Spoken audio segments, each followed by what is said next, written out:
পুরাকালে এক রাজা ছিলেন। তিনি ছিলেন ধার্মিক, দয়ালু ও প্রজাবৎসল। তিনি তার রানীকে খুবই ভালোবাসতেন। একবার সেই রাজার কাছে এক সন্ন্যাসী আসেন। তিনি রাজাকে একটি বিশেষ ফল দেন এবং বলেন যে এই ফলটি খেলে রাজামশাই চিরযৌবন লাভ করবেন।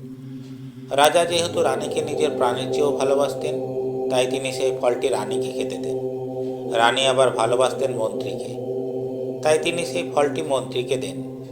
মন্ত্রীর আবার প্রেম ছিল এক বারবনিতার সাথে, তাই তিনি ফলটি নিজে না খেয়ে সেই বারবনিতাটিকে ফলটি দিয়ে দেন।